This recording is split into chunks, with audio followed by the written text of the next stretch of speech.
Now I'm very excited today to show you this beautiful new book by David Bellamy. It's Watercolour and Beyond, Exploring the Frontiers of Landscape Painting, and it's just recently been published by Search Press in May 2025, and it's got 160 pages and it is a paperback.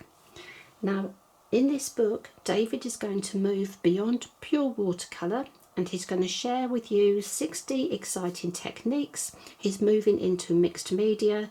There's plenty of examples of David's art and step-by-step instructions. So we're going to have a look inside at this wonderful book.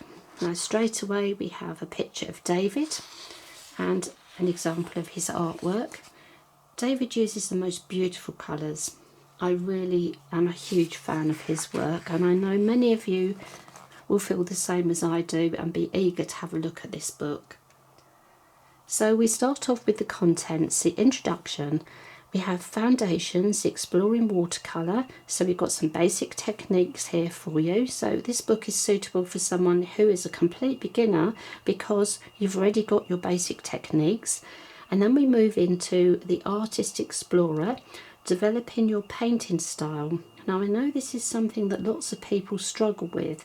They want to create their own style without copying someone else, and this book will really help you. So we got focus on finding new approaches, and we then move on to improving the composition, and we have light and space, water, gouache or gouache, figures, masking, visual texture and physical texture. And we will go through those as we work through the book, so I'm not going to read out that big long list.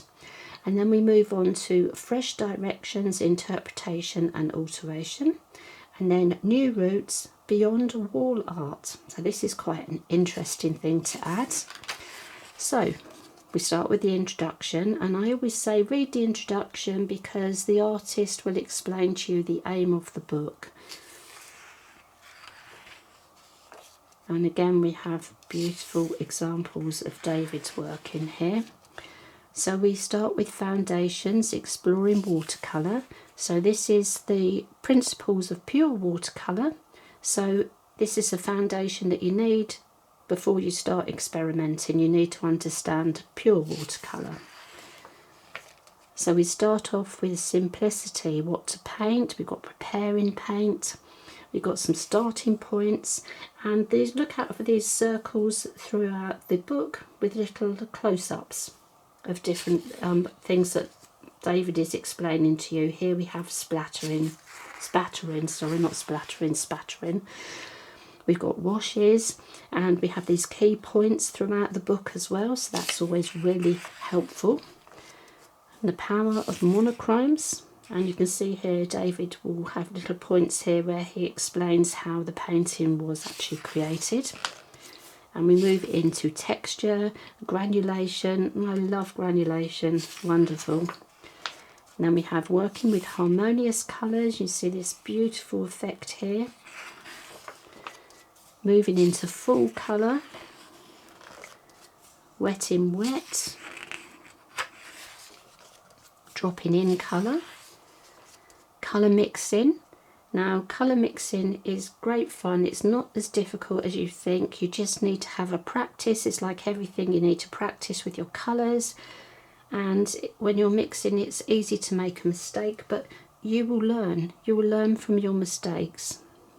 So just follow the instructions and have fun with your colour mixing, and you can create unique colours to you. You can find your favourite colours.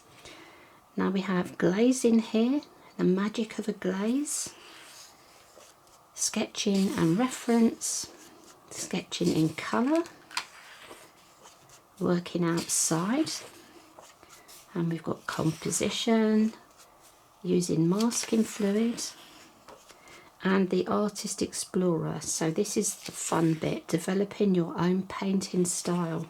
And again, just look at those beautiful colours. So finding new approaches, we've got loosening up, working on different papers, pouring watercolour, and we've got ink with watercolour and line and wash. This is something I'm very much enjoys line and wash and ink and watercolour and coloured pencil and watercolour even. So it's lovely to see these things in here. And then we have acrylic paint with watercolour and sponging. Now this is going to make you laugh. I may have been a bit hungry when I got to this page and opened the book, and I thought it's a piece of bread. But of course it's not a piece of bread, it's a sponge, and I should know better because sponges are something I use a lot. I have a whole box of sponges that have never been used for the original purpose. I've got cosmetic sponges, household sponges, all sorts of interesting little sponges that I've picked up over the years, and they are in my mixed media box. So I don't know why I thought that was a piece of bread. Never mind, don't worry, that's just the way my brain works sometimes. But anyways, sponging, great fun, a really brilliant idea. And then we have stamping, improving composition, drama and energy in composition. Let's look at that, that's so dramatic and atmospheric. And then we have light and space, pulling out colour, colour tone and space, negative painting, creating highlights in the sky, softening edges and strong lines. And we have water, running and still water. And then we have gouache or gouache. You may have heard me mention when I went to art college, we always called it gouache, but I know now a lot of people say gouache, whichever you prefer. And just look at that beautiful painting there, I love that. And then we have using gouache with watercolour and figures, incorporating figures in context, and masking. Now masking fluid can be very tricky, but David is going to explain to you different ways you can use masking fluid. Look at all these wonderful examples. Now we have visual texture with a watercolour pencil,